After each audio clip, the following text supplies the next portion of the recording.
तो आम्बुला राई बनाने के लिए मैंने लिया है ये 200 ग्राम दही, ये हंग कर्ड लिया है, इसको मैं एक बोल में निकाल रही हूँ और इसको हमें फेंटना है ताकि ये पूरा इसमें गांठ ना रहे।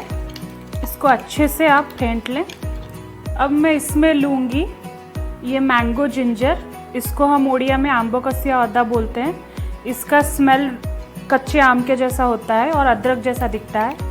ये मैंने 1 टीस्पून इसमें डाला है और इसको करूँगी मिक्स। अब मैं इसमें डालूँगी 2 बारीक कटे हुए हरी मिर्च। अब इसको हमें मिलाना है। मिर्च आप अपने स्वाद के अनुसार डाल सकते हैं, कम या ज़्यादा करके। अब हमें इसमें डालना है नमक स्वाद अनुसार और इसको करेंगे मिक्स। अब मैं इसमें डालूँगी 2 टीस्पून शक्कर। मिठास के लिए मैंने शक्कर को पाउडर बना दिया है ताकि ये मिक्स होने में इजी हो।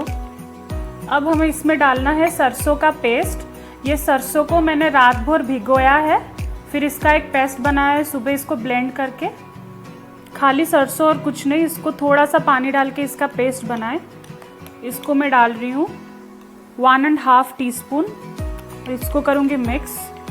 ये जितना अच्छे से रात भर सोक करेगा सरसों पानी को, उतना ही टेस्ट इसका अच्छा आता है और कड़वापन चला जाता है।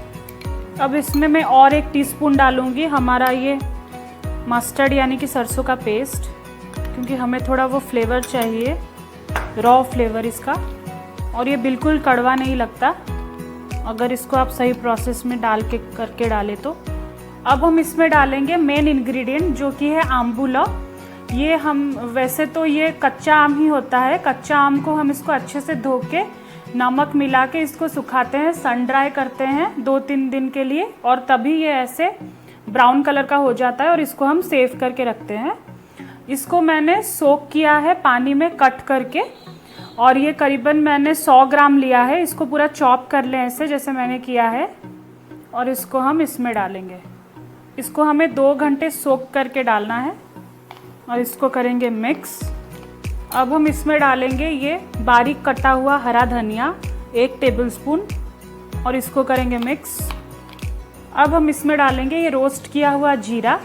इसको खाली हमें तवे पे भूनना है बिना तेल के, और इसको ऐसे होल ही डालना है साबुत।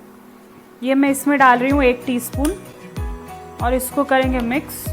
अब लास्ट में हम इसमें डालेंगे ये ग्रेटेड किया हुआ नारियल। ये पूरा फ्रेशली मैंने इसको ग्रेट किया है। ये मैं डाल रही हूँ 1 टेबलस्पून।